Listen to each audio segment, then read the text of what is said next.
మహబత్ ఖాన్ అనే సేనాని శతదిన పాలన అనేది చేసిండు. అది 1616లో. ఇక్కడ ఖుర్రంకి ఇచ్చింది. నెక్స్ట్ మహబత్ ఖాన్ కో శాఖ ఉంది. వీళ్ళందరూ జుంటా పాలన. దీన్ని కోటరీ అనేది ఎవరంటే నూరుల్ హసన్ అనే చరిత్రకారుడు దీన్ని కోటరీగా పేర్కొన్నాడు. ఈ విధంగా మనం నూర్జహాన్కు సంబంధించినవి గుర్తుంచుకోవాలి.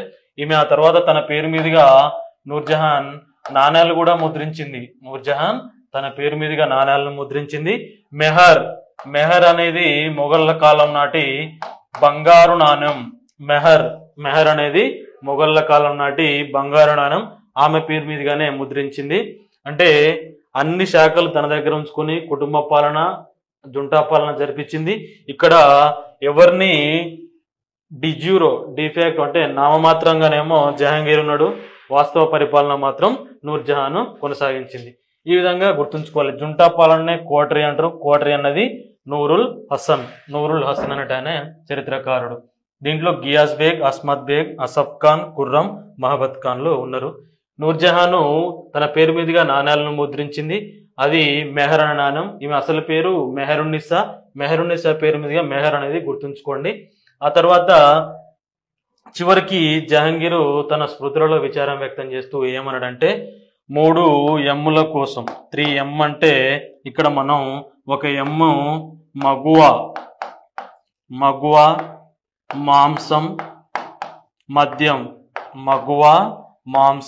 మద్యం ఈ మూడిటి కోసం తన రాజ్యాన్ని తన రాణికి తృణంగా వదిలేసుకున్నా అని చెప్పేసి బాధపడుతున్నాడు. అంటే మాంసం మగువ మద్యానికి బానిసై నేను నా రాజ్యాన్ని కోల్పోయినా అని చెప్పేసి అన్నాడు. నూర్జహాన్ ఎప్పుడు పెళ్లి చేసుకున్నా అంటే 1611లో పెళ్లి చేసుకుండు. ఇదే నూర్జహాన్కున్న బిరుదు అంటే ఎడారి కూడా. అసలు పేరు అంటే మెహరున్నిసా. పెళ్లి చేసుకున్నప్పుడు నాకు ఇచ్చిన బిరుదులు అంటే నూర్జహాన్.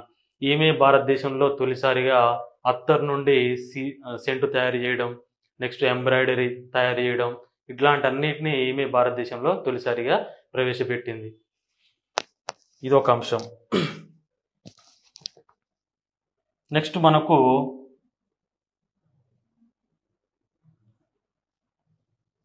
చూడండి, ఖుస్రు నూర్జహాన్ జుంటాలో సభ్యుడు అన్నాడు. ఇది తప్పు.